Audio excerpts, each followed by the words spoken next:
रीता कुमारी के कथा संसार में आज सुनते हैं लेखिका रीता कुमारी जी की एक और कहानी, पानी बीच मीन प्यासी। हमेशा की तरह कहानी सुनाने से पहले आप सबों से अनुरोध है कि अब तक इस चैनल को सब्सक्राइब नहीं किए हैं तो सब्सक्राइब कर ले, लाइक कर ले और अपने विचार लिखना तो बिल्कुल ना भूलें। आपके विचार लिखने से ही मुझे पता चलता है कि आपको मेरे द्वारा सुनाई गई कहानियाँ कितनी पसंद आती हैं। तो चलिए सुनते हैं लेखिका रीता कुमारी जी की नई कहानी, पानी बीच मीन प्यासी। अम्मा की तेज़ आवाज़ कानों में पड़ते ही आदित्य की नींद खुल गई। अक्सर ऐसी आवाज़ सुनने का अभ्यस्त आदित्य लेटे हुए ही बोला, क्या हुआ अम्मा, आज फिर से सुबह सुबह शुरू हो गई? क्या करूं, सुबह सुबह तुम्हारी अर्धांगिनी के साथ भजन गाए बिना मेरा दिन जो नहीं शुरू होता। कभी ऐसा हुआ है कि सुबह उठने पर बिना प्रवचन सुने या सुनाए एक कप चाय ही शांति से मिल जाए? माँ की गुस्से भरी आवाज़ को महसूस कर उसे मन ही मन हंसी आ गई। अब अम्मा सोचो तो दोस्त तुम्हारा ही है, सही ढंग से काम सिखाओगी नहीं तो बकबक तो करना ही पड़ेगा ना। तू तो चुप ही कर जोरू का गुलाम। कितना सिखाऊं, कहाँ तक सिखाऊं? एक काम भी तो ढंग से नहीं कर पाती। चाय बनाएगी तो दूध शक्कर ऐसे डालेगी मानो इसके मायके से फ्री कोटा में दूध और चीनी आता है। एक मेरी उमा है, बचपन से ही घर के काम काजों में इतनी दक्ष है कि लोग उसके काम देख दंग रह जाते हैं। जैसा मैंने अपनी बेटी को सिखाया वैसा ही बहू की माँ ने भी कुछ सिखाया होता तो आज मुझे ये दिन नहीं देखने पड़ते। फिर हमेशा की तरह उसकी अम्मा देर रात तक बेटी की तारीफ और बहू की आलोचना में जुटी रही।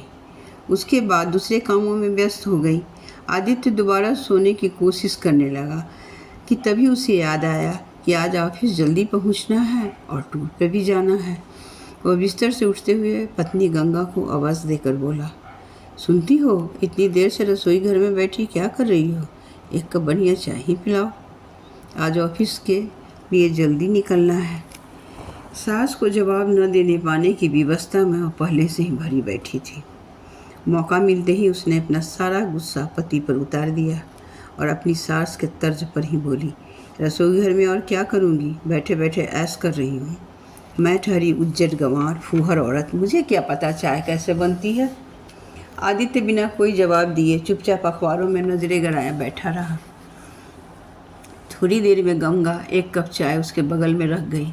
आदित्य अच्छी तरह जानता था कि न तो उसकी माँ दिल की बुरी है न उसकी पत्नी। ज़रूरत पड़ने पर दोनों एक दूसरे के ताने उलाहने भूलकर एक दूसरे का पूरा ख्याल रखती हैं।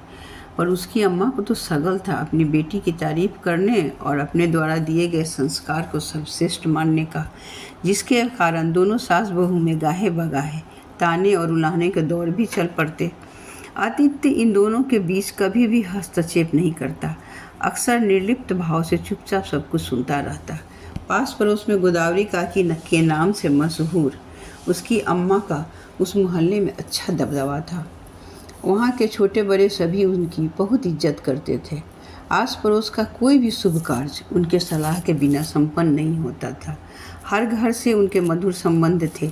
अपनी बहू को भी वह दिल से चाहती थी, पर न जाने क्यों बहू की छोटी सी भी गलती उनके सामने आ जाती तो किसी आम सास की तरह ही उनकी जवान भी फिसलने लगती। आदित्य जल्दी से तैयार होकर 2 दिनों के लिए ऑफिस के काम से बाहर चला गया। उसी दिन गोदावरी काकी को अपनी नातिन नेहा की शादी का कार्ड और पत्र मिला। कितने ही लोगों के काम अकेले संभालने वाली गोदावरी काकी इस न्योता को पाकर पूरी तरह घबरा गई।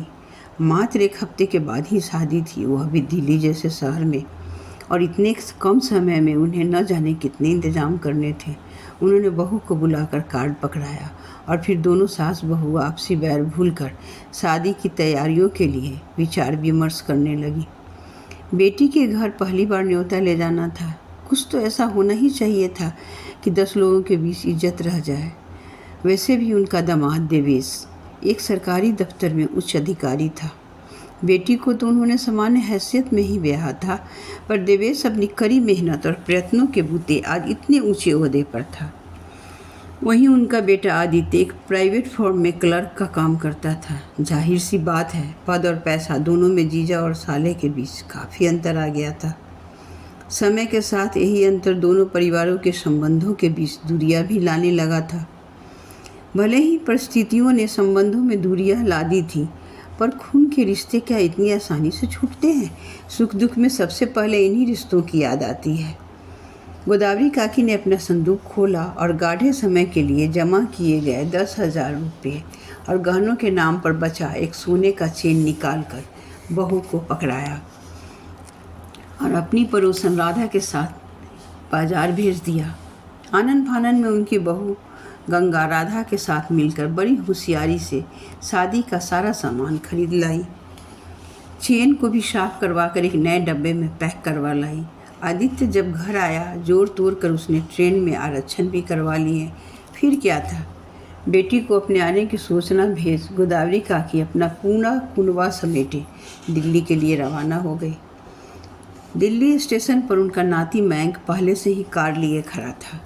प्लेटफॉर्म पर उतरते ही मयंक ने बढ़कर उनके पाँव छुए तो उनका कलेजा गदगद हो गया। गोरा चिट्टा मयंक अपने आधुनिक ढंग के कपड़ों में किसी फिल्मी हीरो से कम नहीं लग रहा था। निपट सूती साड़ी में किसी तरह अपनी सस्ती चप्पल छुपाने का प्रयत्न करती गोदावरी काकी को न जाने क्यों मयंक के साथ गाड़ी बैठने में बहुत संकोच महसूस हो रहा था। घर पहुंचने पर उमा बाहर बरामदे ही में मिल गई। वह कुछ लोगों से बातें करने में व्यस्त थी। उन पर नज़र पड़ते ही बढ़कर माँ के पांव छू लिए। साधारण औपचारिकता के बाद एक नौकरानी ने सामान सहित उन लोगों को एक कमरे में पहुंचा दिया। कहाँ तो गोदावरी काकी सोच रही थी कि पहुंचते ही बेटी पहले की तरह आकर उनसे लिपट जाएगी, मान मनुहार करेगी, देर से आने के लिए उलाहने देगी, खुद उनकी देखभाल में जुट जाएगी, कौन से काम संभालने हैं उनकी पूरी फेरिस्त थमा देगी। पर बेटी का ठंडा स्वाद देख गोदावरी काकी का दिल बुझ सा गया। यहाँ पहुँचने तक दिल में जो उत्साह हिलोरे ले रहा था वह धीरे धीरे शांत पड़ने लगा। थोड़ी ही देर में कमरे में से लगे बाथरूम में बारी बारी से जाकर सब नहा धोकर तैयार हो गए। एक नौकर आकर बड़े सलीके से सबके लिए चाय नाश्ता रख गया। खा पीकर सब दीर्घ यात्रा की थकान मिटाने लगे। बस एक गोदावरी काकी अपना चाय का कप लिए बैठी रही। न जाने क्यों एक कप चाय भी उनके गले के नीचे नहीं उतर रहा था। तभी वहाँ उमा आ गई। अरे अम्मा, अभी तक आपने एक कप चाय भी ख़त्म नहीं किया है, तुम्हारा इंतज़ार कर रही थी। अब आप तो अम्मा घर की ही हो, फिर यह मेहमानों सा बर्ताव क्यों? एक अकेली जान हूँ, ढेर सारे काम हैं, कहाँ कहाँ देखूँ। बेटी के अपनेपन से भरे दो बोल सुनकर अब तक बेगानापन झेलती गोदावरी काकी के अंतस में वात्सल्य हिलोरे लेने लगा। तू चिंता मत कर, हम लोग यहाँ बैठने थोड़े ही आए हैं, बस तू बताती जा, मैं और बहू मिलकर सारे काम संभाल लेंगी। थोड़ी देर में वहाँ मयंक और नेहा भी आ गए। गोदावरी काकी साथ लाए उपहारों में से एक एक कर प्यार से सबको थमाने लगी, पर उनके कान अपने द्वारा लाए गए उत्साह की प्रशंसा सुनने के लिए नेहा की तरफ ही लगे रहे। नेहा ने अपना उपहार औपचारिकता बस उलटने पुलटने के बाद अपनी माँ को थमा दिया। उसमें न उपहार लेने का कोई उत्साह था, न ही देखने का। बस एक मयंक ही था जो अपना शर्ट देख किलक पड़ा। वाह नानी, आपने तो मेरा शर्ट एकदम मेरी पसंद और सही नाप का खरीदा है, मैं तो इसे आज ही पहनूंगा। उमा सारे सामान समेट कर उठते हुए बोली, अब आप लोग आराम कीजिए, रात में मेहंदी और संगीत है। पर गोदावरी काकी की आंखों में नींद कहाँ। वह लेटकर रात के संगीत में गाने के लिए अपने गानों को याद कर रही थी। शाम को संगीत का आयोजन एक बहुत बड़े सजे धजे पंडाल में हो रहा था। ज़्यादातर औरतें और लड़कियां फिल्मी तर्ज पर गाने गा रही थीं। गोदावरी काकी के पुराने गानों के लिए यहाँ कोई जगह नहीं थी। उमा उनके पास से ही आ जा रही थी, पर उसे इतनी फुर्सत ही नहीं थी कि माँ से भी एक दो गीत गाने की फरमाइश कर सके। हालांकि उसे अच्छी तरह पता था कि उसकी माँ को शादी ब्याह में गाने का कितना शौक़ है। गोदावरी काकी ने जितने भी गाने याद किए थे वह सब उनके मन में ही रह गए। बेटी ने किसी से उनका परिचय तक नहीं करवाया, इसलिए अपरिचित परिवेश में चुपचाप दर्शक बनी बहू के साथ बैठी रही। बेटी द्वारा दी गई अनदेखी चोट की दारुणता ने उन्हें निष्पंद और पाषाण सा बना दिया था। थोड़ी देर बाद अतिथियों में ही शामिल होकर खाना खाने के बाद वह बहू के साथ कमरे में आ गई, जहां आदित्य पहले ही से खा पीकर बच्चों के साथ लेटा हुआ था। शायद वह भी अपने को अकेला और उपेक्षित महसूस कर रहा था। देर रात उमा उनके कमरे में आई। वह चुपचाप दीवार की तरह मुंह घुमाए सोई रही। उमा उनके बगल में लेटी गंगा से बातें करने लगी। भाभी, मैं तो पूरी तरह व्यस्त हो गई थी। आप लोगों ने ठीक तरह से खाना खाया है कि नहीं? आप चिंता न करें, हम लोगों ने अच्छी तरह खाया पिया। हम लोग कोई मेहमान तो है नहीं जो बार बार आपको पूछना पड़े। गोदावरी काकी को बहू की व्यवहारिकता अच्छी लगी। थोड़ी देर बाद बहू सो गई, पर उनकी आंखों में नींद नहीं थी। एक तो नई जगह, नया परिवेश, उन पर अपनों द्वारा दिए गए उपेक्षा का दंश। कमरे से निकलकर बाहर टहलने लगी। तभी पास के कमरे से आती आवाज़ सुनकर उनके कदम ठिठक गए। नेहा की आवाज़ थी। मम्मी, आज दोपहर में कहाँ चली गई थी? माँ और भाभी और दोनों बच्चों के लिए पास के मार्केट से कपड़े लेने चली गई थी, वरना कल शादी में ये लोग अपने लाए हुए वही बेढंगे पुराने फैशन के कपड़े पहनकर तैयार हो जाते।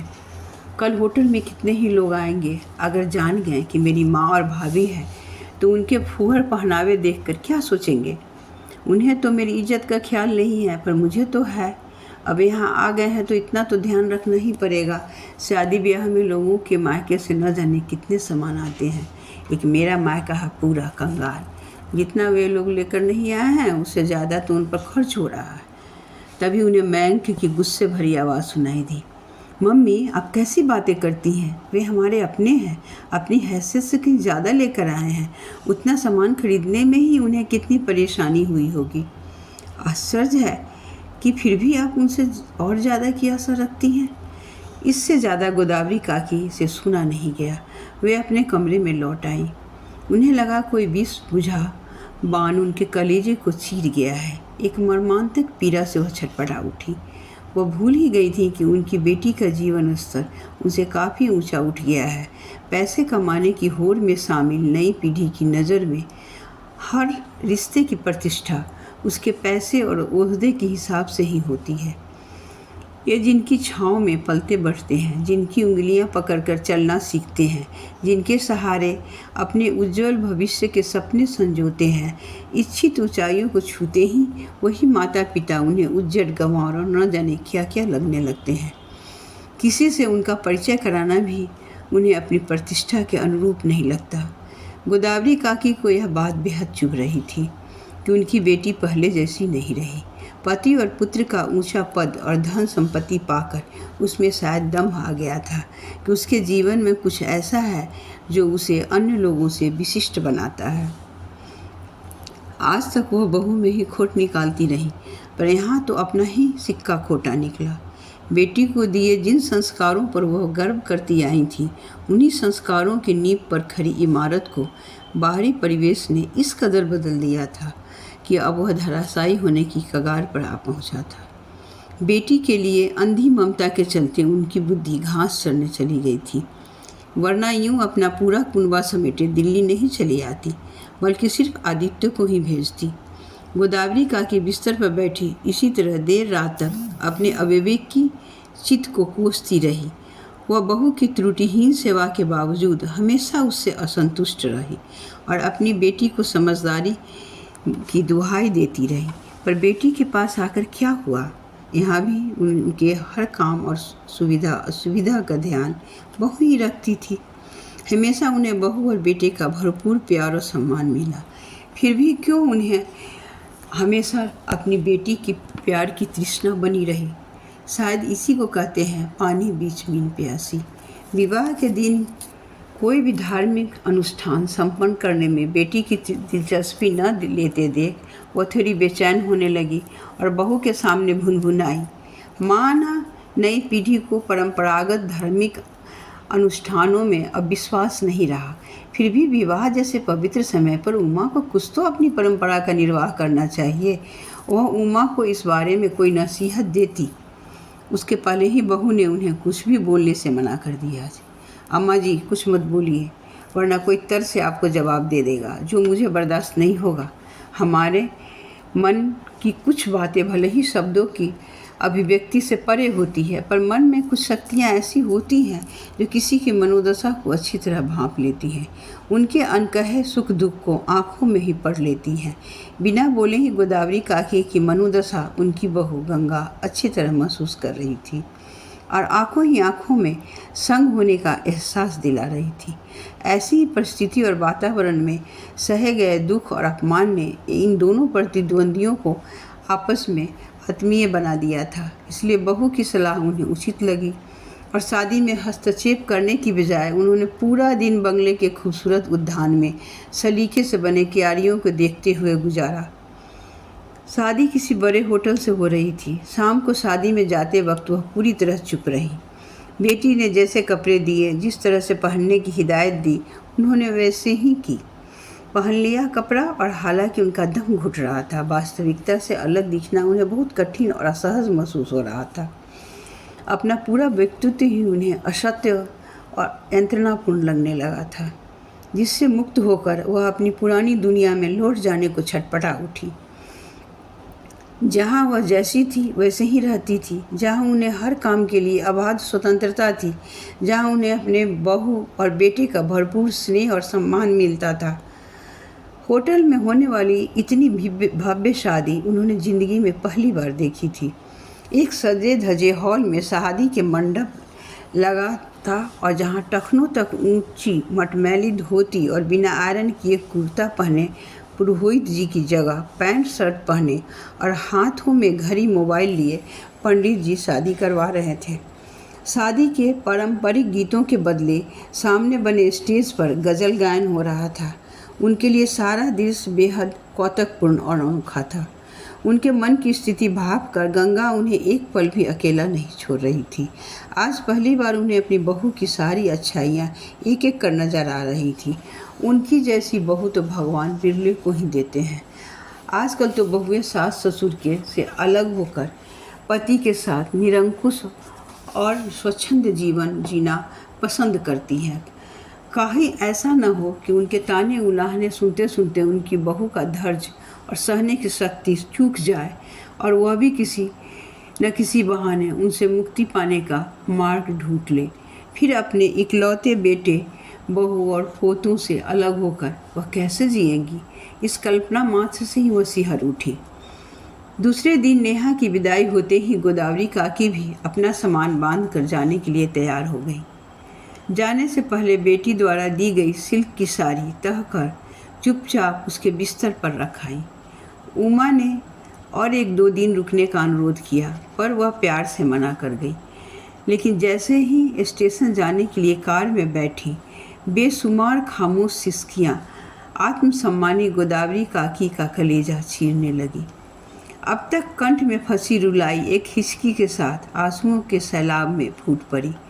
तभी 5-6 मिठाइयों का पैकेट संभालते मयंक उनकी बगल में आ बैठा और अपने दोनों हाथ उनके गले में डालते हुए सीने से लग गया। शायद नानी के मर्म पर लगी चोट को वही समझ पा रहा था। ट्रेन में सारे सामान व्यवस्थित कर मयंक जब नानी के चरण स्पर्श के लिए झुका तो नानी की ममता उमड़ पड़ी और भावना में बहती नानी ने अपने आंचल से खोलकर एक 500 का नोट नाती के जेब में ठूस दिया। घर पहुंचते ही शाम को मोहल्ले की ढेर सारी औरतें गोदावरी काकी का हालचाल पूछने आ जुटी। सबके साथ बैठी गोदावरी काकी नातिन की शादी का बखान कर रही थी और सबको शादी के लड्डू खिला रही थी। तभी उनके कान में आदित्य की तेज़ आवाज़ टकराई। वह गंगा को डांट रहा था, चाय बनाते वक्त होश में नहीं रहती हो? तुमने चाय में शक्कर डाला ही नहीं है। जवाब में बहू के कुछ कहने से पहले ही गोदावरी काकी बोली, यह कौन सा तरीका है अपनी पत्नी से बात करने का?